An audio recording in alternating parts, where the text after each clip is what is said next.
Welcome back to Vlogmas. It is day 9, and today we're tackling a furniture flip.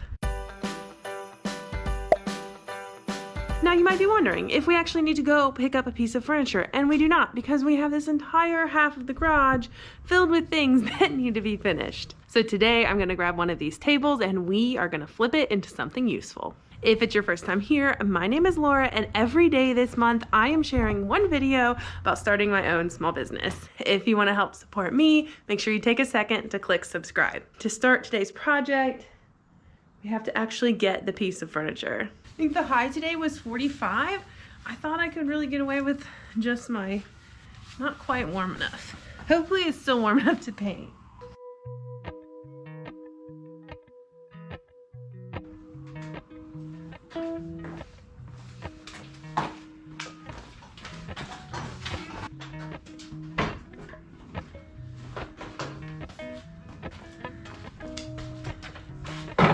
This used to be an old sewing machine.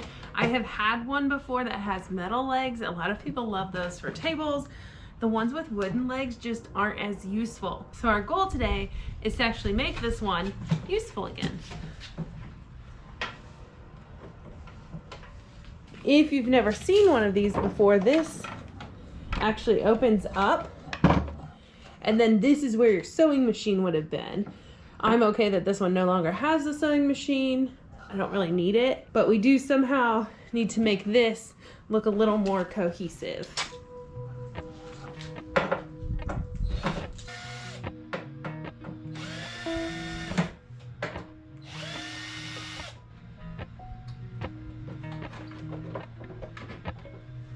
Appalachian sunrise meets my eyes. Even with my eyes still closed, feel it coming in. Golden, I'll follow golden. One thing I'm very careful of when working in the garage is making sure I keep track of all of the screws. Since we park in here, I don't want any of those to get caught in our tires. While I have this turned over, I'm gonna go through and get all of those spider webs.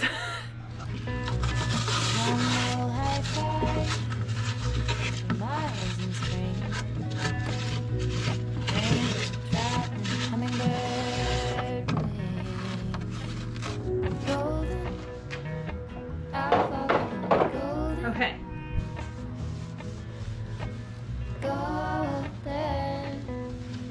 Now that we have the top off, it's time to do some sanding. Now I plan to do this in a two-tone with some white chalk paint, but I need the wood finish to look really good. We're gonna start by sanding all of these top surfaces. Gold hair, gold rings. I'm starting out with 50 grit. I have to say my sander has been one of my most used tools to refinish furniture. Gold, I'll follow gold.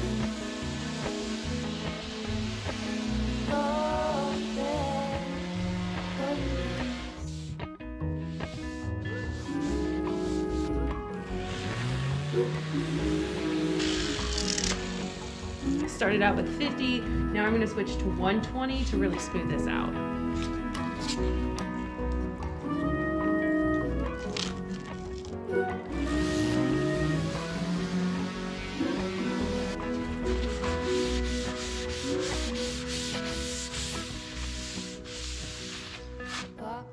Now I just have to do the other side and the table itself. Luckily I'm going to use some paint so I don't have to do everything.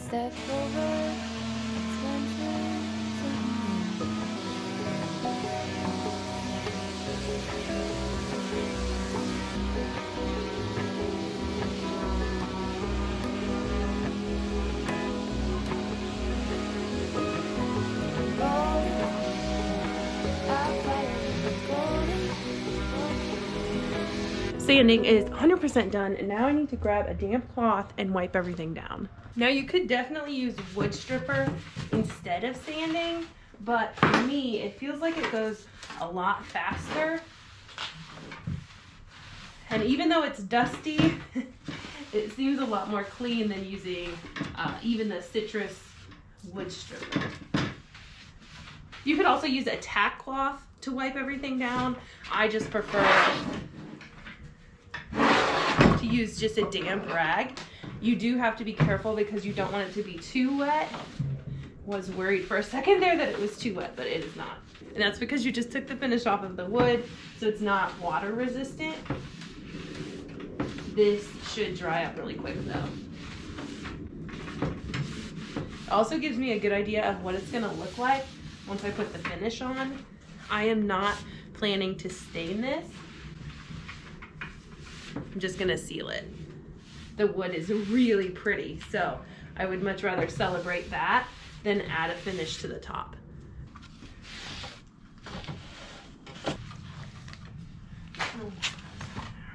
Since this used to have a sewing machine, it doesn't actually have a drawer, but I really like the detail of that handle, and I'm planning to paint over some of it. So I'm gonna go ahead and take that off so it doesn't get any paint on it. But how cool is that design?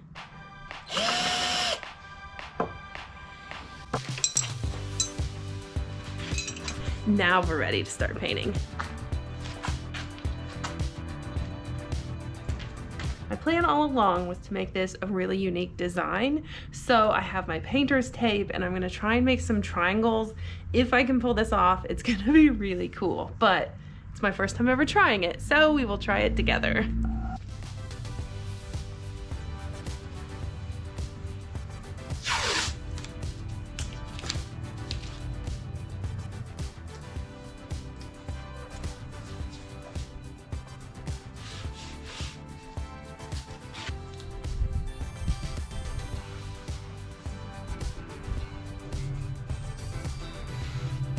Okay, and then I have to do the back. And over here, I'm gonna try and do the opposite. The plan for painting. This is going to be white. The legs are gonna be white. This is gonna be wood colored. This is gonna stay with the wood finish. This will be white leg. This will be wood finish. And this will be the wood finish. Now, the hard part is those are gonna be the original wood, and this top is gonna be sanded and refinished, so hopefully it looks okay. If not, I'll be doing more sanding or more painting. But I really hope this works.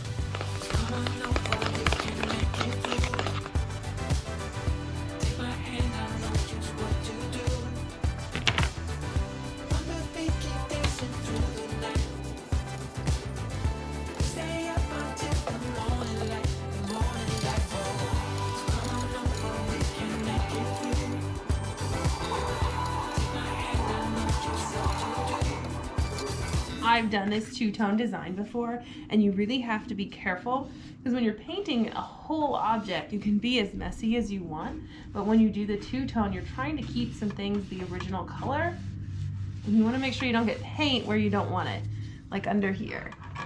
Luckily for chalk paint, it's really easy to fix it until you put on that top coat.